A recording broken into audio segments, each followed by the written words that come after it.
Hello everyone, welcome back to my channel once again. Let's continue with the next MCQs from 26 to 30. करते हैं फटाफट से start. As we are doing in the reverse order, फटाफट से हम करते हैं सबसे पहले 30th स्टार्ट. 30th क्या पूछ रहा है? 30th पूछ रहा है Mrs. Reena is a consultant. Mrs Reena क्या है? कंसल्टेंट है. She has provided the following details related to the services provided and received by her. उसने कुछ सर्विसेज दी हैं, कुछ सर्विसेज प्रोवाइड करी हैं, कुछ सर्विसेज रिसीव करी हैं. ठीक है, वो पूछ क्या रहा है हमसे? वो पूछ रहा है she is asking what shall be the aggregate turnover for the current financial year under GST provided her aggregate turnover during the previous financial year was 24 lakh. इस साल की हमें उसकी टर्नओवर निकालनी है. फटाफट से मैं आपको बताती हूँ. जीएसटी में एग्रीगेट टर्नओवर निकालना, जीएसटी में एग्रीगेट टर्नओवर निकालना, we had read that in the registration chapter. Registration chapter में हमने क्या पढ़ा था?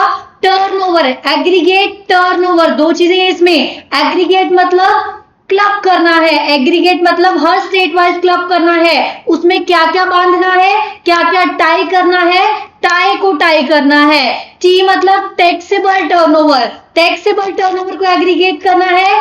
आई से इंटरस्टेट टर्नओवर को एग्रीगेट करना है जो आप अपनी अदर ब्रांच को प्रोवाइड कर रहे हो. एंड सेकंड क्या बोला है? ई से था exempted and exported turnover. E was the exempted and exported turnover. Exempted में क्या आता है? Wholly exempted, nil rated and partially exempted सारी आ जाती हैं. Wholly exempted, nil rated and partially exempted सारी आ जाती हैं. इन चीजों को टाई करना था इन द टर्नओवर, टाई करना था in the turnover. But exclude क्या करना है? इसमें से किस किस चीज को हटा देना है? हमने हटाना है ऐसी टर्नओवर, ऐसी टर्नओवर जो आपने इनवर्ट करी है. इनवर्ट सप्लाई है आपकी, मींस जो आपने परचेज करी है, जिसपे आपने आरसीएम में टैक्स भरा है, जिसपे आपने आरसीएम में खुद टैक्स भरा है. In case you have paid the tax in the RCM, that will not be regarded as your turnover. Means जिसकी एक्चुअल में सप्लाई है, जिसकी एक्चुअल में सप्लाई है, ये टर्नओवर उसी की बनेगी, चाहे आपने आरसीएम में टैक्स दिया है. अब बताओ, मैंने एक सप्लाई करी, मैंने एक सप्लाई करी जिस पर टैक्स किसने दिया? टैक्स दिया सामने वाली पार्टी ने इन द आरसीएम. वो किसकी सप्लाई बनेगी? वो मेरी सप्लाई बनेगी, because that is outward supply for me, inward supply for the recipient. चाहे रिसिपिएंट ने आरसीएम में टैक्स भरा हो, फिर भी उसके लिए इनवर्ड सप्लाई, उसके लिए आउटवर्ड सप्लाई में काउंट नहीं होगा. एग्रीगेट टर्नओवर में काउंट नहीं होगा. एग्रीगेट का मतलब क्या होता है? क्लब कर दो सारी स्टेट्स का. सेकेंड इंपॉर्टेंट चीज, आपने लिमिट देखते हुए क्या करना है? आपने लिमिट देखते हुए टर्नओवर को एग्रीगेट करना है. बट किस स्टेट में रजिस्ट्रेशन रिक्वायर्ड है? रजिस्ट्रेशन वहीं से लेना है जिस स्टेट से टैक्सेबल सप्लाईज की जा रही हैं. आपने ऐड तो सभी करनी है, taxable, interstate, exempted, exported, but you are required to take up the registration only in that state where you are from, where you are supplying the taxable goods and services. चलिए, turnover क्या पूछा है हमसे? Aggregate turnover पूछा है. फटाफट से देखते हैं क्या क्या एग्रीगेट टर्नओवर में आएगा, क्या क्या एग्रीगेट टर्नओवर में नहीं आएगा. चलिए देखिए, सबसे पहले क्या पूछ रहा है? सबसे पहले कह रहा है supply of the management consultancy services per annum. It's okay, add करेंगे बिकॉज सिंपल टैक्सेबल सर्विसेज है, तो ये भी ऐड हो जाएगा एग्रीगेट टर्नओवर में. 5 lakhs को ऐड कर लीजिए. ध्यान रखना पर एनम चलना है, पर एनम चलना है. उसके बाद क्या बोल रहा है? एक और बात मैं आपको याद दिलाऊं, सारी चीजें हम जितनी भी ऐड करते हैं विदाउट टैक्सेस ऐड करनी है. टैक्सेबल माना विदाउट टैक्सेस ऐड करनी है. सीजीएसटी, एचजीएसटी, आईजीएसटी उस पे हटा देना है. सेम हमें प्रोवाइडेड है कि आपको क्या गया है? एक्सक्लूसिव ऑफ जीएसटी अमाउंट दी गई है, तो हमें वो चीजें हटा देनी है. 5 लाख सिंपल टर्नओवर है, इसकी टैक्सेबल वाली हमने ऐड कर दी. उसके बाद सप्लाई ऑफ अकाउंटिंग सर्विसेज, इसको भी ऐड करेंगे. नॉर्मल सर्विसेज है, सप्लाई ऑफ अकाउंटिंग सर्विसेज. उसके बाद immovable property rented out for residential purpose 10,000 per month. साल की कितनी होगी? 1,20,000 पर मंथ. अब मैं आपको बता दूं, in case you are renting out the immovable property, किस पर्पस के लिए? रेजिडेंशियल पर्पस के लिए, not for the commercial purpose. Residential purpose के लिए अगर आप लेट आउट कर रहे हो तो वो एग्जाम्प्टेड है। Now we are calculating the aggregate turnover, so exempted turnover will also be included in the aggregate turnover, इसलिए 1,20,000 को भी हम इसमें ऐड ऑन कर लेंगे। उसके बाद management consultancy services provided to a hospital, hospital को मैनेजमेंट कंसल्टेंसी सर्विसेज प्रोवाइड की है 50,000, ये भी ऐड कर लेंगे, ये भी नॉर्मल टर्नओवर है। उसके बाद services provided to a client outside India, services दी है किसको आपने, क्लाइंट को सर्विसेज दी है आउटसाइड इंडिया, आउटवर्ड सप्लाई है आपकी, बिल्कुल ऐड कर लेंगे। कितनी ऐड करेंगे, 50,000 पर मंथ है, 12 से मल्टीप्लाई करके ईयर में कितनी आ जाएगी, ईयर में आ जाएगी 6 लाख, 6 लाख इसमें हम ऐड कर लेंगे। उसके बाद services receive from a lawyer, ध्यान रखना सर्विसेज क्या है, रिसीव करी है आपने, रिसीव माना inward supply, inward supply, lawyer की जो एडवोकेट की सर्विसेज है उस पर क्या लगता है, आरसीएम लगता है। इनवर्ड सप्लाई जिसपे आपने आरसीएम में टैक्स पे किया है वो आपकी एग्रीगेट टर्नओवर में ऐड नहीं होगा, because this is not your outward supply, this is your inward supply जिसपे आपने आरसीएम में टैक्स भरा है, इसको हम ऐड ऑन नहीं करेंगे। बाकी सारी आइटम्स को ऐड ऑन करके आया 14,70,000, क्या क्वेश्चन में है, यस सी आंसर है 14,70,000। एक बार हम इसको लास्ट में टैली कर लेंगे विद द आंसर। चलिए आई होप आपको समझ में आ गया होगा। चलिए उसके बाद लास्ट क्वेश्चन क्या था, उसके बाद चलते हैं 29th क्वेश्चन क्या कह रहा है, 29th क्वेश्चन क्या बोल रहा है फटाफट से देखते हैं। 29th क्वेश्चन बोल रहा है which of the following is not supply, ऐसी कौन कौन सी आइटम्स है जो सप्लाई नहीं है। सेक्शन 7 हमने यहाँ पर रिकॉल करना है, लाइन बाय लाइन में आपको पढ़ती चलूंगी एंड क्लैरिटी करती चलूंगी why this is supply and why this is not the supply. चलिए क्या कह रहा है ये फटाफट से देखते हैं। नंबर 1 आइटम क्या कह रहा है, जो सप्लाई होगा मैं उस पर टिक कर दूंगी, जो सप्लाई नहीं होगा उस पर मैं क्रॉस मार्क करूंगी। Good supplied free of cost by externs to its agent, क्या है, गुड सप्लाई करिए free of cost, free of cost जहां भी आता है वहां पर क्या आ जाता है, शेड्यूल 1 आ जाता है। शेड्यूल 1 क्यों आ जाता है, because without consideration only that items will be treated as supply if and only if these are covered under the schedule 1। तो क्या बोला गया, फ्री ऑफ कॉस्ट किसको दिया गया है, एक्स एंड सन्स ने दिया अपने एजेंट को, एजेंट को दिया है। हमने शेड्यूल 1 में पढ़ा था in case principal is supplying something to agent in the free of cost, in case agent is issuing invoice under his own name, further agent क्या करता है, अपने नाम पे इनवॉइस इशू करता है, तो प्रिंसिपल एंड एजेंट के बीच की ट्रांजैक्शन भी सप्लाई मानी जाएगी। इसमें क्या बताया है, इसमें बताया है further supply to customer for which invoice will be issued by agent in his own name. हमारा पर्पस सॉल्व हो गया, इनवॉइस कौन इशू कर रहा है, एजेंट इशू कर रहा है अंडर हिज ओन नेम, तो ये सप्लाई बन जाएगी। उसके बाद import of accounting services free of cost from dependent father residing in US. Simple सी बात मैं आपको बहुत बार बता चुकी हूं, विदाउट कंसिडरेशन है इसलिए हम शेड्यूल 1 में आ जाएंगे। विदाउट कंसिडरेशन अगर सर्विस इंपोर्ट करी है, विदाउट कंसिडर देखो, अगर विद कंसिडरेशन करी है तो एनी हाउ वो क्या है, वो सप्लाई है, एनी हाउ वो सप्लाई बन जाएगी। लेकिन अगर मैंने क्या बताया था, विदाउट विद कंसिडरेशन इंपोर्ट करी है, चाहे वो बिजनेस के लिए चाहे वो नॉन बिजनेस के लिए, वो सप्लाई है। लेकिन जो नॉन बिजनेस के लिए है वो आगे एग्जम्पशन दी हुई थी, तो वो क्या बन जाती है, वो बन जाती है नॉन टैक्सेबल सप्लाई। ये हम बाद में देखेंगे, अभी आप इतना समझो, अगर विदाउट कंसिडरेशन आपने सर्विस को इंपोर्ट करा है, विदाउट कंसिडरेशन आपने सर्विस को इंपोर्ट करा है, तो वो सप्लाई कब बनती है, जब वो शेड्यूल 1 में आती है। Schedule 1 says that without consideration plus for business plus from the relative or the distinct person, relative or distinct person, without consideration है, बिल्कुल है। दूसरी बात बिजनेस के लिए बिल्कुल। तीसरा ली किससे गई है, ये ली गई है डिपेंडेंट फादर से। क्या पढ़ा था हमने, spouse and children are always relative, बाकी चीजें पर्सन क्या हो जाएंगी, डिपेंडेंट होते हैं वो, तो रिलेटिव बन जाएगी। तो फादर अगर डिपेंडेंट है तो रिलेटिव बन गए, बिल्कुल, तो ये भी सप्लाई बन जाएगी। उसके बाद and expensive gift watch to an employee for ₹50,000 up to ₹50,000, no other gift, कोई और गिफ्ट ड्यूरिंग द ईयर नहीं दिया गया है। शेड्यूल 1 में क्या एक्सेप्शन थी एम्प्लॉयर एम्प्लॉय वाले में? In case employer is providing any kind of gift to the employee up to 50,000 अगर प्रोवाइड किया गया है तो वो नोट सप्लाई के केस में आएगा। अप टू 50,000 पर एम्प्लॉई, तो ये क्या कह रहे हैं? अप टू 50,000 तो ये सप्लाई नहीं बनेगा। हमें अपना आंसर मिल चुका है, बट स्टिल मैं आपको नेक्स्ट वाले क्वेश्चन का भी एक बार लॉजिक क्लियर कर लेती हूँ। नेक्स्ट पॉइंट का, a machinery dispose off at free of cost, हमने क्या पढ़ा था? In case you are supplying something without consideration free of cost on which ITC has been availed. In case you have availed the ITC on something, now you are disposing of free of cost, then it will be considered as supply. अगर आपने tax का benefit ले लिया है तो government को भी tax चाहिए, टैक्स का फायदा उठाया है तो गवर्नमेंट को भी पैसे चाहिए, तो ये भी सप्लाई बन जाएगी। इसमें हमारा आंसर क्या हुआ? C must be the answer for the same in the 29th. C is the answer for the same. चलिए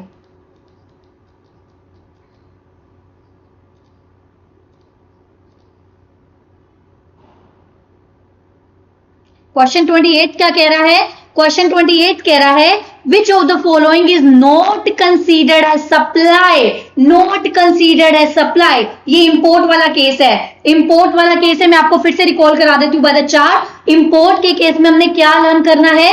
पहले तो चेक करना है इंपोर्ट विद कंसीडरेशन है या विदाउट कंसीडरेशन है, विद कंसीडरेशन है या विदाउट कंसीडरेशन है। अगर वो विदाउट कंसीडरेशन है तो शेड्यूल 1 के लिए हमें देखना है, शेड्यूल 1 के दायरे में आती है तो वो सप्लाई बन जाएगी।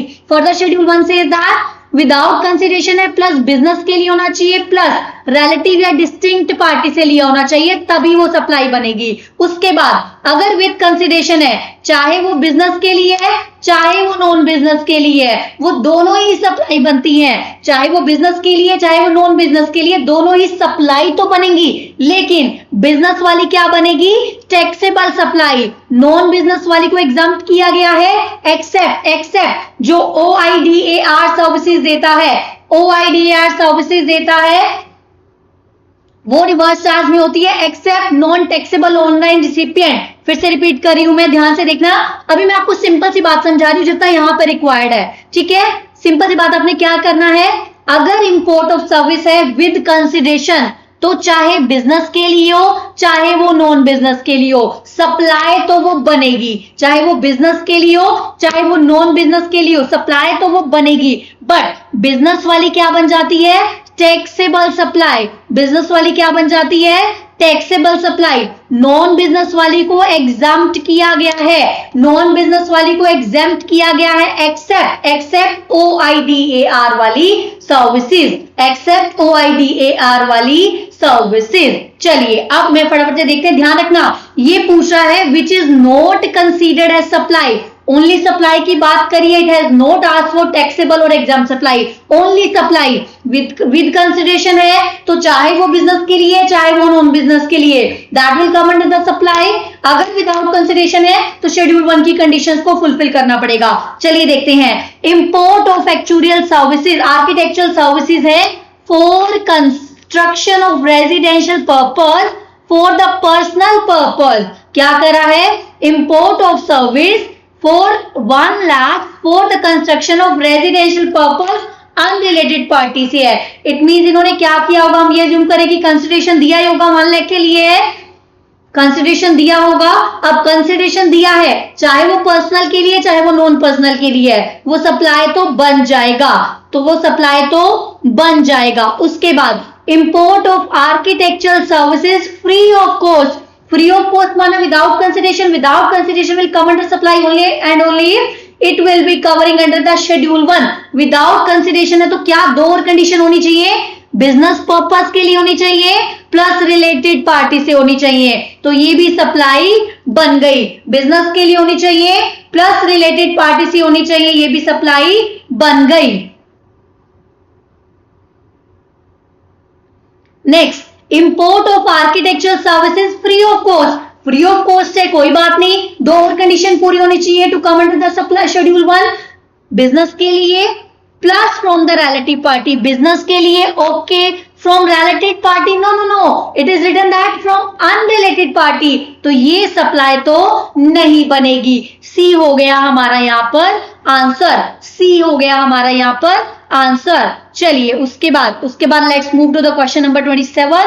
क्वेश्चन 27 क्या बोल रहा है फटाफट से मैं आपको बताती हूँ। क्वेश्चन 27 कह रहा है state which whether the following statements are true और फॉल्स। पढ़ते चलेंगे एंड साथ साथ डिसाइड करते चलेंगे कि ट्रू है कि फॉल्स है। चलिए, any person aggrieved by the decision और order pass by the educating authority, अगर कोई भी पर्सन एजुकेटिंग अथॉरिटी से एग्रीव्ड है, may appeal to the appellate authority within the द 3 months from the date set order is communicated to him. मैं फटाफट से आपको रिकॉल कराती हूँ क्या बोलता है इसमें, इसका कंसेप्चुअल क्लैरिटी क्या है, ध्यान रखना। जब डिपार्टमेंट केस को ऑर्डर देता है, मतलब ऑर्डर को एडजुडिकेट करता है, इसको क्या बोलते हैं, एडजुडिकेटिंग अथॉरिटी। सबसे पहले जब डिपार्टमेंट केस को डिसाइड करता है, that is called the order of the adjudicating authority. अगर कोई पर्सन एडजुडिकेटिंग अथॉरिटी से के ऑर्डर से सेटिस्फाई नहीं है तो वो कहां जाएगा, अपील में जाएगा।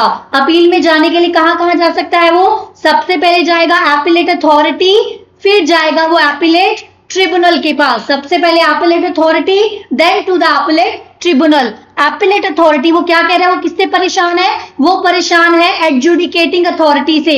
एडजुडिकेटिंग अथॉरिटी से परेशान है तो किसके पास जाएगा, सबसे पहले एपीलेट अथॉरिटी के पास जाएगा। And the time to move to the appellate authority 3 months। कितना है, 3 months। कहां से 3 months, from the date of order communicated to him. ध्यान रखना, ऑर्डर जिस दिन पास किया उस दिन से नहीं है, ऑर्डर हमेशा कम्युनिकेट होने से होता है एंड नोटिस हमेशा सर्व करने से। देखो ऑर्डर हमेशा क्या होता है, इतना याद रखो भैया, ऑर्डर किस डेट से हम देखेंगे, जिस दिन ऑर्डर कम्युनिकेट हुआ, जिस दिन ऑर्डर कम्युनिकेट हुआ।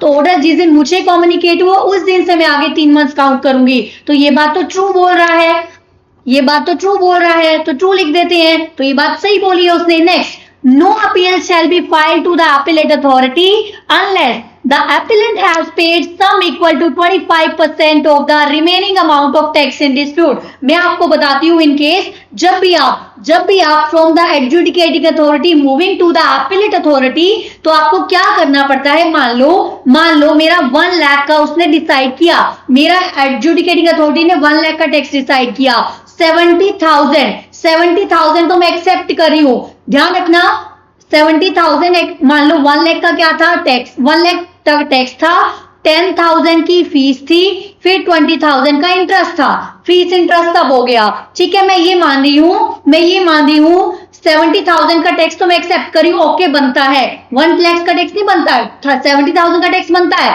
और 10,000 में ये मान रही हूँ, 20,000 मान लो मैं ये मान रही हूँ। मतलब ये जितना आपने एक्सेप्ट कर लिया वो तो आपने टोटल देना ही देना है। जितना आपने एक्सेप्ट कर लिया वो तो आपने टोटल देना ही देना है, वो तो आपने डिपॉजिट करवाना ही करवाना है।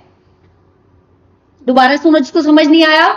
now you are moving from adjudicating authority to appellate authority। appellate authority के जाने के पास आपको समथिंग प्री डिपॉजिट करवाना होता है। वो प्री डिपॉजिट कितना करवाना होता है, tax, interest, late fees, anything which you have accepted, जो आपने एक्सेप्ट कर लिया वो तो फुल डिपॉजिट करवा दो, बट जो डिस्प्यूट में है, ध्यान रखना, जो अमाउंट टैक्स की डिस्प्यूट में है, the amount of dispute of tax, only tax का डिस्प्यूट अमाउंट, उसका आपने 10% डिपॉजिट करवाना है। टैक्स का डिस्प्यूटेड अमाउंट, ध्यान रखना, इंटरेस्ट का भी डिस्प्यूटेड नहीं लेना, फीस का भी डिस्प्यूटेड नहीं लेना, ओनली टैक्स का डिस्प्यूटेड लेना है। तो टैक्स यहां पर कितना डिस्प्यूटेड है, 30,000। तो 10% और 25 crore which ever is lower, मतलब आपने मैक्सिमम 25 करोड़ तक ही डिपॉजिट करवाना है। तो 10% कितना हुआ, 10%, ये 25% की बात कर रहे हैं, नहीं गलत बोल रहे हैं, बिकॉज मैक्सिमम आपने कितना कराना है, 10% तक आप करवा सकते हो। 10% भी किसका, ध्यान रखना दोबारा से, टैक्स इन डिस्प्यूट का। फीस पेनल्टी को छोड़ दो, जो आपने एक्सेप्ट किया फीस पेनल्टी वो भी ऐड ऑन करके दे दो, बट डिस्प्यूटेड का, टैक्स का डिस्प्यूटेड अमाउंट का 10% ही डिपॉजिट कराना था। तो ये गलत बोल रहा है, ये फॉल्स बोल रहा है। उसके बाद adjournment of appeal shall not be granted more than 3 times ध्यान रखना, एक बार आप केस कोर्ट में चले गए, तारीख पे तारीख मिल सकती है, बिल्कुल मिल सकती है। कितने टाइम मिल सकती है? मैक्सिमम 3 टाइम की एडजमेंट है। तो क्या बोल रहा है ये?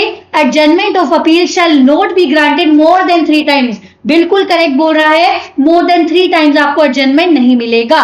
तो ये भी ट्रू हो गया, ट्रू फॉल्स ट्रू।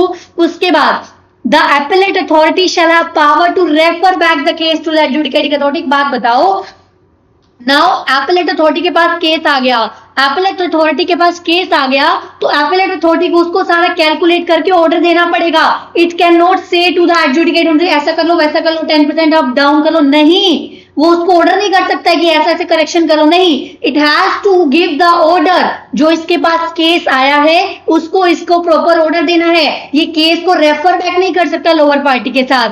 तो सही कह रहा है, the appellate authority shall have the power to the refer back. नहीं नहीं नहीं नहीं, ध्यान रखना, एपेलेट ट्रिब्यूनल के पास पावर है, एपेलेट अथॉरिटी के पास रेफर बैक करने की पावर नहीं है। तो ये गलत बोल रहा है। तो ट्रू फॉल्स, ट्रू फॉल्स देखते हैं कहां पर आ रहा है। ए तो नहीं है, true false, true false, C must be the answer. हम एक बार लास्ट में चेक कर लेंगे। चलिए उसके बाद क्या कह रहा है, उसके बाद आता है क्वेश्चन नंबर 26। क्वेश्चन 26 क्या कह रहा है? In which of the following supplies of goods and services made exclusive to the government department agencies and the notified under 51? Simple सी बात है, TDS का सेक्शन है। मैं आपको फटाफट से जहां जो चीज की यहाँ पे रिक्वायरमेंट मैं आपको फटाफट से रिकॉल कराती हूँ। TDS, जब कोई भी पर्सन गुड या सर्विसेज की किसको सप्लाई कर रहा है? गवर्नमेंट डिपार्टमेंट को सप्लाई कर रहा है। 51 में बताया गया government department agencies, department societies. ध्यान रखना, उसमें डिफेंस वाली चीजें नहीं आती हैं। जो डिफेंस डिपार्टमेंट है वो चाहे गवर्नमेंट के अंदर आता है बट स्टिल वो टीडीएस डिडक्ट नहीं करेगा। फिर से मैं रिपीट कर रही हूं, उसमें क्या क्या आता है? गवर्नमेंट डिपार्टमेंट, गवर्नमेंटल अथॉरिटी, जो भी नोटिफाइड पार्टीज हैं वो सब आएंगी। लेकिन डिफेंस डिपार्टमेंट जो है, चाहे वो गवर्नमेंट डिपार्टमेंट के अंदर आता है, चाहे वो गवर्नमेंट के अंदर आ रहा है, but still defence department TDS TCS deduct नहीं करेगा। टीडीएस डिडक्ट वो नहीं करेगा। दूसरी बात, ओनली टैक्सेबल अमाउंट पे टीडीएस डिडक्ट होगा, ओनली टैक्सेबल अमाउंट पे टीडीएस डिडक्ट होगा, एग्जाम्प्टेड अमाउंट पे टीडीएस डिडक्ट नहीं होगा। जब एग्जाम्प्टेड अमाउंट पे टैक्स बनता ही नहीं तो टीडीएस डिडक्ट क्यों करना है? तो एग्जाम्प्टेड अमाउंट पे बिल्कुल भी टीडीएस डिडक्ट नहीं होगा। उसके बाद टीडीएस कितना डिडक्ट होगा? टीडीएस डिडक्ट होगा 1% of CGST and 1% of IGST, या फिर 2%, मतलब टोटल में 2% डिडक्ट होने वाला है। टोटल में 2% डिडक्ट होने वाला है। कब डिडक्ट होगा? क्या सारी सप्लाईज पे डिडक्ट होगा? नहीं, जब contract value more than 2.5 lakh है, जब contract value more than 2.5 lakh है तभी डिडक्ट होगा। मोर देन 2.5 लाख किसको देखना है? एक्सक्लूसिव ऑफ जीएसटी को देखना है। फिर से रिपीट करवा रही हूँ, एक्सक्लूसिव ऑफ जीएसटी को देखना है। मतलब मान लो जितनी भी वैल्यू है उसमें से आपको क्या करना है? टीडीएस, उसमें से जीएसटी हटाना है।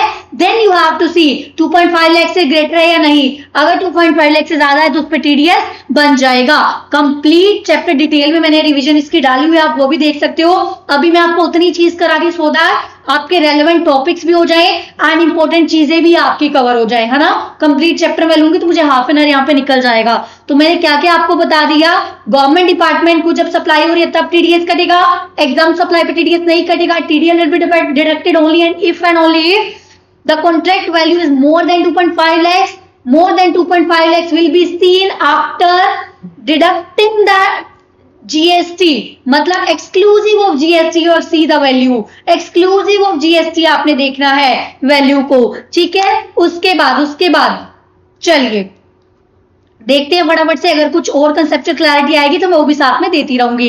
Health department executed a contract with the local supplier registered under GST has to supply medical grade oxygen 2.6 lakh is making payment in full। क्या बोला गया है? अब जो गिवन अमाउंट है वो क्या है? इंक्लूसिव ऑफ जीएसटी है। हेल्थ डिपार्टमेंट गवर्नमेंट का माना तो गवर्नमेंट को हमने कितना दिया है? 2.6 लाख फुल है, 2.6 लाख फुल है। तो इसको एक्सक्लूसिव ऑफ जीएसटी बनाना है। 2.6 लाख डिवाइड बाय 118 इंटू 100। तो ये अगर हम एक्सक्लूसिव ऑफ जीएसटी इसको करते हैं 2.6, ये किसकी वैल्यू रिप्रेजेंट कर रहा है? 118 इंटू 100, ये 2.20 1000 समथिंग आ रहा है, तो ये क्या है, लेस देन 2.5 लाख है, लेस देन 2.5 लाख है, तो इस पे जीएसटी सॉरी इस पे टीडीएस नहीं कटने वाला है, इस पे टीडीएस नहीं कटने वाला है। चलिए उसके बाद government school is making payment of 3.5 lakhs to a registered supplier, registered supplier as mid day meal. Mid day meal क्या था, मिड डे मील हमने ये बात पढ़ी थी, मिड डे मील की सर्विसेज अगर गिवन है किसको अगर एजुकेशनल डिपार्टमेंट को मिड डे मील की सर्विसेज दी जाती है तो क्या है, वो एग्जाम्प्ट है। मिड डे मील की सर्विसेज क्या है, एग्जाम्प्टेड है। मिड डे मील की सर्विसेज क्या है, एग्जाम्प्टेड है।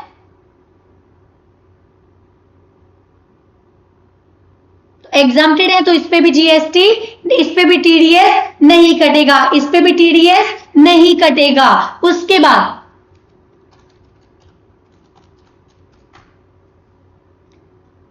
Municipal Corporation of Kolkata purchases a heavy generator from a registered in Delhi. It is making payment for 5 lakhs. Municipal corporation बिल्कुल गवर्नमेंट के अंदर आ रही है, टीडीएस वाली पार्टीज के अंदर आती है, बिल्कुल आती है, लोकल अथॉरिटी भी कवर होती है ना इसमें, तो म्युनिसिपल कॉर्पोरेशन भी कवर हो जाएगी। कितना दे रही है पेमेंट, 5 lakhs की पेमेंट दे रही है। 5 lakhs is inclusive of GST, तो 5 lakhs डिवाइड बाय 118 इंटू 100 कर दो, which is more than 2.5 lakh, more than 2.5 lakhs, तो क्या हो जाएगा, इस पे टीडीएस डिडक्ट हो जाएगा, इस पे टीडीएस डिडक्ट हो जाएगा। उसके बाद 4 point, finance department in Delhi is making the payment of 3 lakh to the registered supplier. 3 lakh की पेमेंट हो रही है रजिस्टर्ड सप्लायर को, कोई भी एग्जम्पशन का केस नहीं है, तो 3 lakh divide by 118 into 100, 2,54,000 something आ रहा है, मतलब मोर देन 2.5 लाख, इस पे भी टीडीएस कट जाएगा। तो 3 और 4 पे टीडीएस कटना चाहिए, yes, D must be the answer. एक बार फटाफट से हम अपने आंसर टैली कर लेते हैं।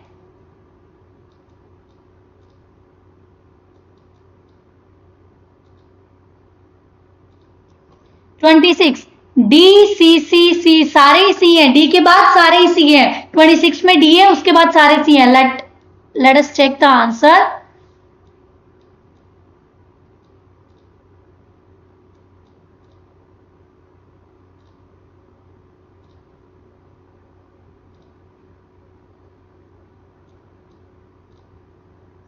ट्वेंटी 26 का डी है, यस डी, उसके बाद सारे ही सी हैं, ये भी सी था,